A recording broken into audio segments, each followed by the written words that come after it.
On rejoint à présent en studio, c'est Catherine Blanc, vous le savez, comme tous les jours à la fin de cette émission.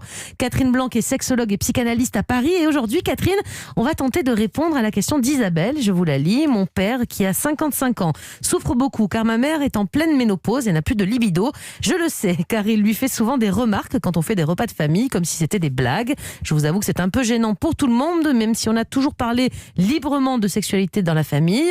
Que devrais-je lui répondre pour lui faire comprendre que ça ne nous regarde pas, Catherine?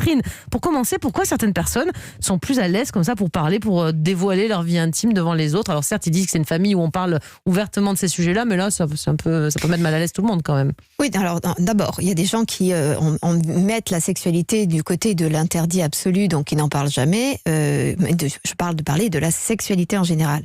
Parler de sa sexualité, c'est autre chose. Déjà, entre adultes, c'est autre chose que d'étaler son... C'est un peu exhibitionniste, d'une certaine façon, c'est non? un côté exhibitionniste. Après, il y a des gens, encore une fois, il y a des époques où on est plus détendu, des époques où on est plus réticent. Après, il y a des cultures familiales. Après, il y a des cultures religieuses. Liberté à chacun, évidemment, d'avoir la liberté de son silence, de ses pudeurs ou de ses impudeurs, à condition de respecter les pudeurs et impudeurs de l'autre. Et c'est là, évidemment, que la liberté de ceux qui parlent doit trouver sa limite, notamment quand il y a des enfants présents. Il faut quand même être sacrément détendu pour aborder ça lors d'un repas. On parle d'enfants qui sont adultes, quand même, précisons. Malgré tout, il faut être détendu. Mais néanmoins, est-ce qu'il ne cherche pas à faire passer un message? Il le dit en rigolant devant tout le monde, alors que peut-être il n'ose pas lui dire lorsqu'il est avec elle. C'est très sympa pour la maman, quand même, tout ça. Hein. Oui, donc mais peut-être que le but, c'est pas l'humiliation, c'est peut-être de faire passer un message, mais la communication ne passe pas. En tout cas, on ne dit pas que là, dans ce cas de figure, on ne peut pas dire qu'il est détendu, parce que je pense qu'au contraire, il est très tendu. Et c'est bien le problème de cet homme dans sa relation avec sa femme, sans doute une difficulté de lui faire face en général, et du coup d'avoir besoin d'appui extérieur, d'avoir besoin du regard de l'extérieur pour qu'elle sente qu'il y a une difficulté ou qu'elle puisse pas se défendre parce qu'elle peut-être protégera ses enfants et que du coup elle ne rentrera pas dans ce débat. Donc cet homme essaie peut-être en effet d'évoquer un sujet qu'il n'arrive pas à aborder en tête à tête parce que évidemment comment dire à l'autre qui n'a pas de désir qu'il est en tort de ne pas avoir de désir et que la priorité de son désir passerait devant l'impossible du désir de l'autre. C'est ça toute la difficulté. Du coup les enfants sont pris en otage. Parce que je vais vous dire, la sexualité, on est d'accord, que les enfants soient adultes ou que les enfants soient enfants, la sexualité des parents ne les regarde pas. Ça ne les regarde pas. Encore une fois, c'est pas une histoire de pudimonderie. C'est que les enfants ont besoin de ne pas être dans la chambre à coucher. Ça ne les regarde pas plus d'entendre comment se passe la sexualité des parents qu'il ne serait légitime d'être invité à être assis à côté du lit pendant qu'ils sont en train de faire l'amour. Or, on pourrait dire qu'il y a une différence entre être dans la chambre à coucher et écouter le discours. Et pourtant, il n'y en a pas. Parce que fantasmatiquement, quand vous entendez quelqu'un parler, vous visualisez les choses. Donc c'est comme si on vous faisait rentrer dans la chambre à coucher. Alors évidemment, ils sont adultes, ce n'est pas la même chose que s'ils étaient tous jeunes enfants et qu'ils étaient en construction.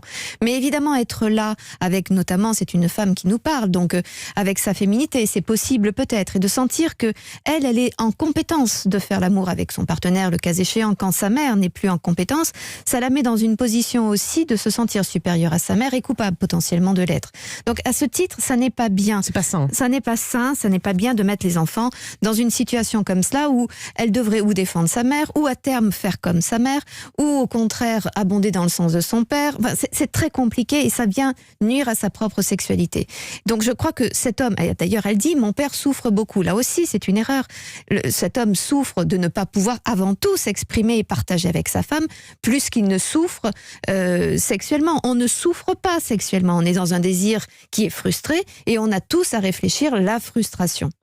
Et justement, est-ce que c'est aux enfants de dire, écoute, papa, tu vas trop loin, ce genre de blague est pénible si jamais la maman n'ose pas le dire? Est-ce que les enfants doivent verbaliser cette gêne?